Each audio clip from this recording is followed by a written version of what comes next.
Yo tout le monde, c'est Kotoyaman pour une nouvelle vidéo. Dans cette vidéo, vous allez choisir ce que je regarde comme animé et ce que je lis comme manga grâce à Instagram.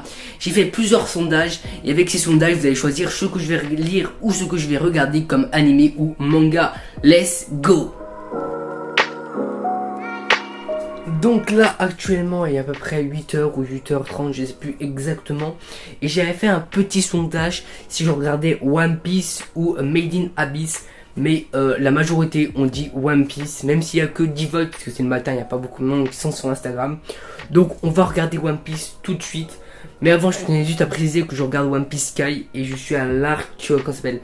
Je suis à l'arc Thriller Park, donc voilà, au 3ème épisode de One Piece Sky. Donc je sais pas exactement où je suis, mais je vous dirai peut-être quand je regarde.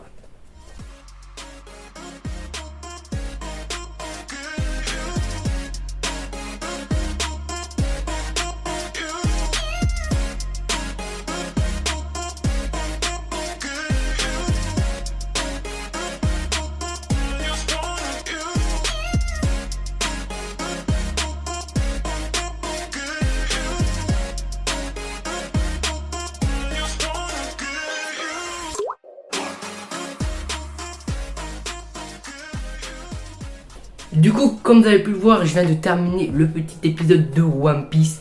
Donc en fait, il me restait à peu près 1 heure à regarder, peut-être un petit peu moins. Parce que c'est un épisode qui durait 2 heures, mais j'avais regardé déjà 1 heure, 1h10, je sais plus exactement. Hier ou avant-hier, je sais plus non plus. Donc c'était un épisode plutôt carré. On voit en fait Luffy qui se réveille et tout parce qu'il était endormi, parce que le mec il avait pris son ombre et tout. On voit aussi un petit peu le passé de Brook. On voit aussi un combat Brook qui est un espèce de zombie et tout. Donc c'est un épisode plutôt cool, je l'ai bien apprécié. Donc voilà, j'ai bien apprécié tout ça.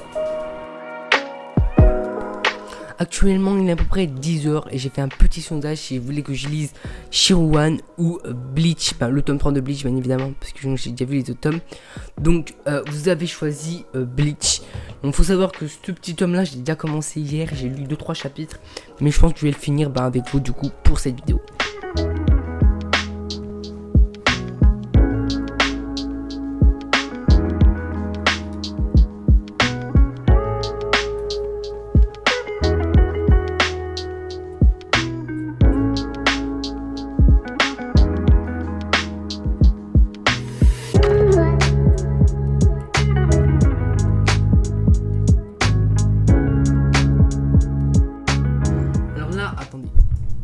On se retrouve à un moment assez crucial parce que en fait Ichigo, attendez on va mettre ça plus bas.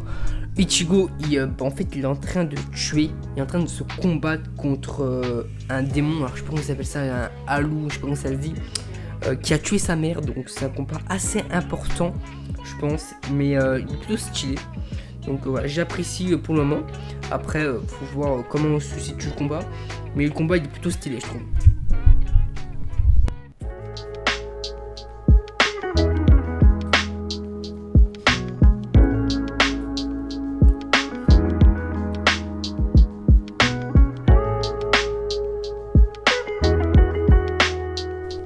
Du coup là j'ai lu quelques chapitres du tome 3, il m'en reste 2 avant de finir le tome. C'est plutôt un tome assez cool parce qu'on voit le Halu qui a tué la mère à Ichigo et tout. Donc Ichigo il se bat avec et tout, c'est un combat assez important. Puis après on voit aussi un peu le passé, comment sa mère est morte, comment ses soeurs ont réagi et tout. Donc c'est plutôt assez triste, mais j'ai bien aimé ce tome. Je l'ai pas encore fini mais pour le moment j'apprécie. Donc voilà. Du coup, on se retrouve dehors. Il est à peu près 14h30. J'ai fait un petit sondage à 14h entre 3 mangas ce coup-ci. Donc, il y avait Bucket of the Dead, Shangri-La Frontière, tome 2 et Sunken Rock, tome 3. Et bien évidemment, du coup, vous avez choisi Shangri-La Frontière et Bucket of the Dead. Donc, du coup, on va lire les deux. Donc, on va pas lire en entier les deux. Je vais lire le tome 2. Les 2 premiers chapitres et là les premiers ou le 2e chapitre aussi, tu vois, au moins ça fera 4 chapitres et ça passera crème. Let's go.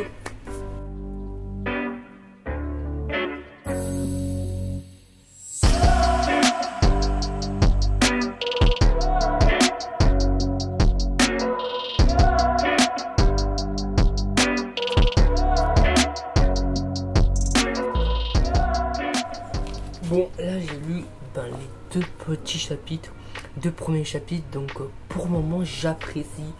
Donc en gros c'est un mec qui est un peu qui aime pas trop son travail et tout, qu'on a vraiment marre de travailler. Attendez. Alors, c'est un mec en gros qui a marre de travailler. Et après du coup il y a une invasion de zombies et tout, et puis du coup il découvre ça, et il fait oh non et tout. Et au final il fait en fait si, il est content parce que enfin il pourra plus travailler et tout. Donc voilà à peu près le synopsis. Après je sais pas trop ce qui va se passer puisque c'était que les deux premiers chapitres. Donc après on verra bien.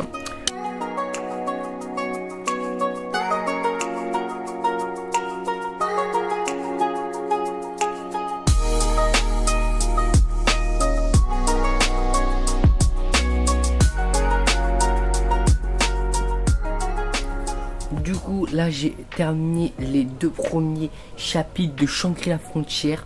Donc c'est plutôt cool, franchement j'ai bien apprécié. Donc dans la fin du tome 1 on voit que le personnage principal découvre une nouvelle île un peu secrète et tout, qui sont accédés vraiment que pour les joueurs super forts. Et là en fait il arrive à avoir un personnage de cette île, un PNJ. Donc en gros c'est une espèce d'animal, un lapin qui est avec lui, et du coup ils vont combattre ensemble et tout un peu. Donc c'est un PNJ, donc c'est pas un vrai personnage. Donc après voilà, ils vont rencontrer un monstre, ils vont commencer à se battre et tout, puis après j'ai pas tellement la suite. Donc voilà, c'est plutôt sympa en vrai pour le début du tome, donc voilà. Donc j'ai plutôt apprécié ces petites lectures, puis voilà, franchement j'ai bien apprécié. Donc on se retrouve, il est à peu près 17h, il s'est passé beaucoup de trucs entre 14h30 et 17h. J'avais déjà des petits trucs personnels à faire, et ensuite en fait j'ai fait un sondage d'animé ce coup-ci. C'était entre IQ ou Made in Abyss. Et le sondage était beaucoup serré. Du coup j'ai attendu longtemps, mais au final j'ai choisi Made in Abyss. Donc je sais pas si IQ va revenir ou pas, parce que peut-être avec les sondages IQ va gagner au final et tout, mais bon bref. Du coup j'ai regardé Made in Abyss le premier épisode, et puis je vais vous dire qu'est-ce que j'en pense. Let's go.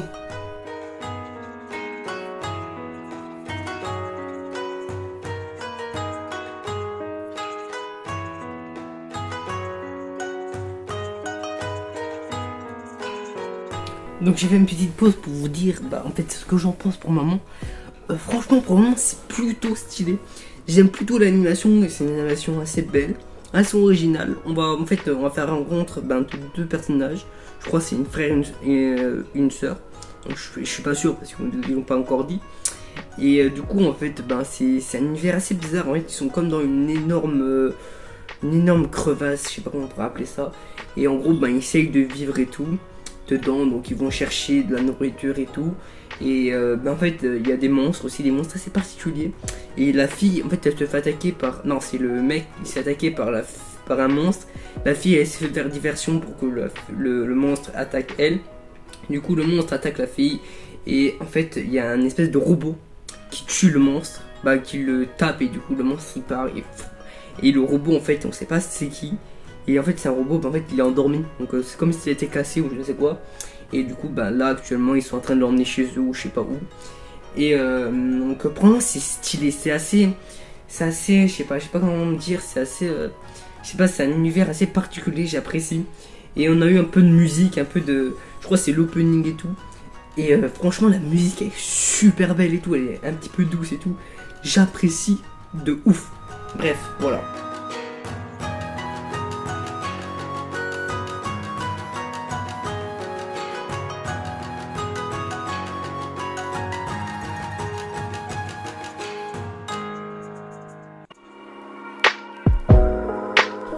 18h30 les amis, c'est la fin de la vidéo. J'espère que la vidéo vous aura plu. En ce moment franchement je fais des vidéos tout le temps assez particulières, un peu type vlog. Mais vu que je suis en vacances, j'aime bien faire ce genre de vidéos. Je trouve que ça change de d'habitude. Si vous avez kiffé la vidéo, je vous invite à liker et à vous abonner bien évidemment. Et à aller regarder mes deux dernières vidéos qui se situent ici et ici. C'était Kotoyama, à la prochaine.